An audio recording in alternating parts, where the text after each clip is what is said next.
Thank you so much ጥያቄን ስለጠየቅ because ያንተ ጥያቄ የብዙ ሰዎች ልብ ቀይሯል። እውነት ለመናገር ለምን ጥያቄ ነበራቸው ውስጣቸው ላይ በጣም ብዙ ሰዎች ግልጽ አደረክላቸው ያ ጥያቄ እኛም በደንብ አብራርተን ውስጣቸውን ኦሬዲ ያውቁታል። ስለዚህ ነገ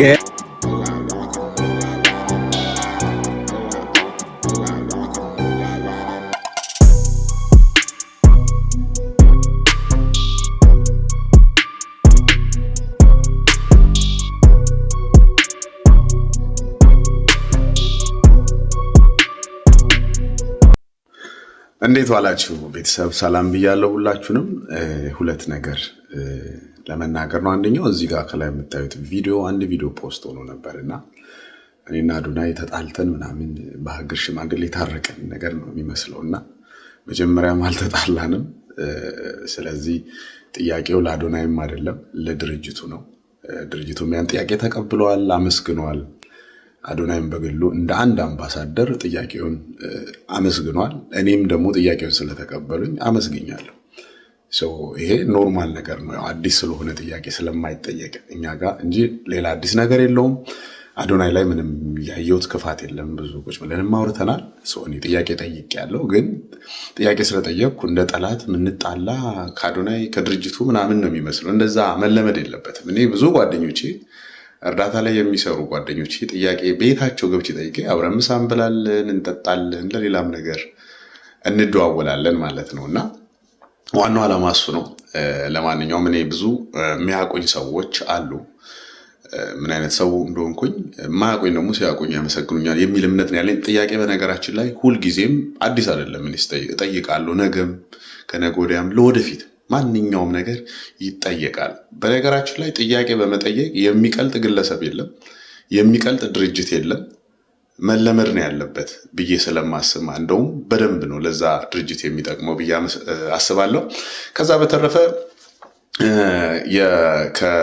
በኢትዮጵያ የልብ ህሙማን ህፃናት መርጃና ሀርት ፋውንዴሽን መጀመሪያ ትንሽዬ ነገር ነበረ። ሁለቱ ድርጅት ላይ አለመግባባት የተፈጠረው በምንድን ነው? ላክ ኦፍ አዌርነስ ነው። የመረጃዎች ፐብሊክ ሲደረጉ የነበሩ ችግሮች ስለነበሩ ለ4 ሰዓት ሁለቱም ድርጅት የቦርድ ሜምበሮች ለ4 ሰዓት ረዥም ሰዓት የፈጀ ውይይት አድርገው ለወደፊትም አብሮ የሚሰሩበትን ነገር በጋራ እንደሚያወሩ ነው። እኔም እዛ ውስጥ ጋብዘውኝ ስለነበረ ማለት ነው። በዚሁ አጋጣሚ ህይወት ታደሰና ባለቤቷ አንቱ ይህንን ሁለቱን ድርጅት የተነበረውን ክፍተት በአጠቃላይ ለመፍታት ላደረጋችሁት ነገር እጅግ በጣም አመሰግናለሁ። ይህን ነው ማለት እንፈልገው። መልካም ሰንበት ይሁንላችሁ። ሁልጊዜም ባለኝ ነገር በደንብ ለምትረዱኝ እጅግ በጣም ነው የማመሰግነው። በጣም ነው የምኮራባችሁ። በጣም ነው የማመሰግነው። ለማትረዱኝ ደግሞ ስትረዱኝ ታመሰግናላችሁ። ለእናንተ ምንም ክፋት የለብኝም ለማለት ነው። ለሁላችሁም መልካም ሰንበት። እንዴት ናችሁ? በመላው ዓለም ያላችሁ ኢትዮጵያውያን ሰላም ብያለሁ ሁላችሁንም። እንግዲህ ባለፈው ከጥያቄ ጋር በተያያዘ ሀርት ፋውንዴሽን ከጠየቅኩ በኋላ እጅግ በጣም ብዙ ሰዎች ተሙ ይሄን ነገር አጥራው ያሉኝ ብዙ በርካታ ወዳጆቼ የኔ አክባሪዎች አሉና ለነሱም ለሌሎችም ላልተረዱኝም አንድ ነገር ግልጽ ለማድረግ ነው የመጨረሻ የመጣሁት። ለማንኛውም ብዙ ሰዎች ምንድነው ጥያቄ ጠይቀ ተመለሰልህ፣ በዛው ታጠፍ፣ ገንዘብ ተከፈለ ወይ ምናምን መሰል ነገር ተብሏል። እነዚህ በሙሉ እኔን አይመለከቱም። እኔ ለማንም እዚህ ምድር ላይ በህይወት እያለሁ አፌን አላከራይም። ማንም በገንዘብ እኔን አይገዛኝም። ለወደፊትም ገዝቼዋለሁ የሚል ካለ ደግሞ ኤኒ ታይም መምጣት ይችላል ማለት ነው። ወንድ የሆነ ጎበዝ ጀግና የሆነ ለተሙ ከፍየው ነው አፉን የገዛው የሚል ድርጅትም ሆነ ግለሰብ በተጨባጭ መረጃ ይዞ ከመጣ ያንን ማድረግ ይችላል ማለት ነው። እንደማይመጣ ግን 100 ሳይሆን ሚሊዮን% እርግጠኛ ነኝ። አንደበት አይከራየም ልላችሁ ነው። ከዛ በተረፈ ጥያቄ እንግዲህ እንደምታውቁት 8000 ሰው ባለበት ላይቭ ላይ እዛው ጠይቄ ያለው የተመለሰልኝ እዛው አይታችኋል። ህዝቡ የራሱን ይወስዳል። ይሄ ተሙ ብቻ ጠይቆ ተሙ ብቻ ኦዲተር ይዞ መጥቶ ፖሊስ ፍርድ ቤት ይዞ ብቻውን የሚጋፈጠው ነገር አይደለም። አንድ ላይ የምንረዳዳው ነገር እንጂ። ስለዚህ ያንን ሁሌም ካሁን በኋላም ጥያቄ ስለሚኖር ድርጅትም ሆነ ግለሰብ ሲመጣ እንደዛ ነው መቀጠል ያለበት። ስለዚህ እኔ ማንም ገንዘብ ሊከፍለኝ አይችልም። ጥያቄ ጠይቄ ያለው እዛ ላይ ላይቭ ላይ ነበርኩ፣ አይታችኋል። የተመለሰው መልስ አይታችኋል። ህዝቡ ነው የሚወስደው። እኔ ይሄ ነው ብዬ እኔ ራሴ ፍርድ መፈርድ ሰው አይደለም። ስለዚህ ከዚህ ጋር መወሰድ አለበት። ከዛ በተረፈ ምንድነው ጥያቄውን ስጠይቅ እኔ ጠየቅኩት ለድርጅቱ ነው። ነገር ግን ወደ አዶናይ ተወስዶ ድራማ ሊሰራ ነበር የተፈለገው። አንዳንድ ሰዎች ይሄን ድራማ ሰርተውታል፣ ጊዜ ፈተዋል። ድራማው አልተሳካም እንጂ እኔ አዶናይ ጋር ተቃራኒ እንደሆነ ተቋሚ ተብሎ እንዲታሰብና እኔ ልጆች እንዳይታከሙ ነው ምናምን ተብሎ ያቺን ነገር ልትሰራ ነበር። ያው ብዙ የሚረዳ ሰው ስላለ ያ ነገር ሊሆን አልቻለም። በነገራችን ላይ እኔ መጀመሪያ ያለም ስጠይቅ እንደ አዲስ ሊታይ አይገባም። ሺህ ጊዜ ጠይቄያለሁ። ለምሳሌ እኔ ልቡማንን ጠይቄ ሳምንበት ራሴ ገብቼ ረድቻለሁ፣ ተሳትፌያለሁ። መቄዶንያን ጠይቄያለሁ፣ ጥያቄ ተመሳሳይ ኃላፊዎችን ጭምር። ከዛ በኋላ ሳምንበት ገብቼ ያን ዳይፐርም በሌላም ነገር ተባብሬያለሁ። ይሄኛውንም እንደዛው። ስለዚህ መጠየቄ ካሁን በኋላ የሚቀጥላል ማለት ነው። በዚህ አጋጣሚ ማንኛውም ዲያስፖራ ወደ አሜሪካ ወይም ወደ ሌሎች አውሮፓ ሀገሮች ወደየትም ሀገር ሲሄድ ከህዝብ ገንዘብ እስከ ሰበሰበ ድረስ ጥያቄ እንደሚነሳ ማመን አለበት፣ መዘጋጀት አለበት። ዶክመንት ይዞ ተጨባጭ ነገር ይዞ መጥቶ ያንን ነገር ማስረዳት ግዴታ አለበት። ምክንያቱም የሚሰበሰበው ከማህበረሰቡ ነው። ነገር ግን ጥያቄ ሲነሳ የታመሙ ልጆችን ከፊት ለፊት ይዞ መጥቶ የታመሙ አባት እናቶችን የተራቡትን ይዞ መጥቶ አይ እንዳጠይቀኝ ተብሎ ፊት ለፊት እነሱን እንደዛ አይነት ድራማ ግን መቆም መቻል አለበት ብዬ አስባለሁ። አሁን ለምንድነው ቆይተ ይሄንን ያወራው ካላችሁኝ ይሄንን ጊዜ ነበር የምጠብቀው። ምክንያቱም ይሄ ፕሮግራም እንዲጠናቀቅ ፈልጋለሁ። የመጀመሪያው እኔ እንዲጠናቀቅ የምፈልገው እንዲሰባሰብ እንዲጨርሰው እንዲሄዱ የምፈልገው ለምን ባይሳካ በራሳቸው በማኔጅመንት እዛስ ፕሮግራሙ ላይ ብዙ አንዳንድ የተጨመላለቁ ነገሮች ባይሳካ ተሙ እንዳይሳካ አረገ።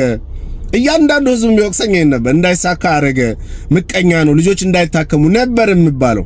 ግን የሚያውቁኝ በርካታ ሰዎች ስላሉ ወዳጆቼ ስላሉ ያን አይነት ሰው እንዳልሆንኩኝ ብዙ ሰው ያውቃል። ገብቷቸው ብዙ ሰው ያውቃል።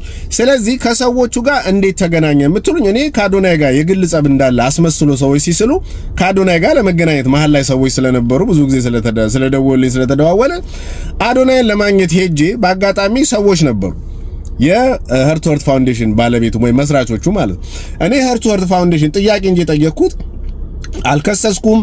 እንደዚህ ሰርቀዋል ገንዘብ አለ ምናምን ብዬ ገዳይ ናቸው ፈላጭ ናቸው ቆራጭ ናቸው አላልኩም። ስለዚህ እኔ እዛ ጋር እንደ ጠላት ልተያይ አልችልም። አባቶች ናቸው፣ በእድሜ ይበልጡኛል፣ ትልቅ ሰዎች ናቸው። በጊዜው አግኝተው ሰላም ሲሉኝ ሲያወሩኝ እንዴ እንደዚህማ እንዳትለኝ እንዳልባልም ያደግንበትም አይደል። እኔ ሳርግ እንደዛ አላደግኩ። ጥያቄ ነው። ስቲል ምንም የተለየ ነገር የለም እስካሁን ደቂቃ። ይሄ ራሴ አቋም ነው። ነገር ግን መገናኘት እንዴት ተብሎ ህዝቡ በመውሰዱ አልፈርድም። በዚሁ አጋጣሚ ስለታየ አግሪ አርጋሃል ተብሎ ነው የሚታሰበው። እኔ ግን እንደዛ አይደለም። ስለዚህ የነበረው ነገር አንዳንድ ሰዎች የሰሩት ነገር አለ፣ ጊዜ ይፈተዋል። እዚሁ ዲኤምቪ ላይ ነገሩን ቀይረው ብዙ የተሰራ እኔ ግን አምኜበት ነው የሄድኩት።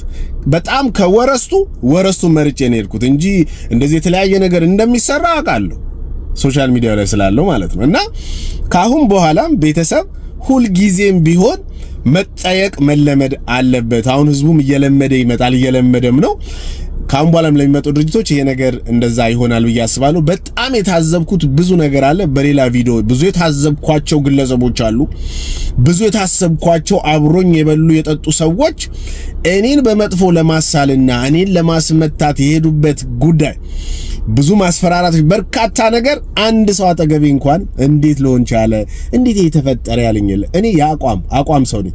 ካሁን በኋላ መጠይቃለሁ። በጥያቄ ደንግጬ መጠፋ ሰው አይደለም። ብዙ ጊዜ ቻሌንጅ አለብኝና እንቀጥላለን። ለምታከብሩኝ ጥሩ አመለካከት ላላችሁ በሙሉ እግዚአብሔር ያክብርልኝ። ላልተረዳችሁኝ ደግሞ ስትረዱኝ ታቆኛላችሁ ብዬ ነው በድጋሚ የምናገረው። መልካም ጊዜ ይሁንላችሁ። ቴንክ ዩ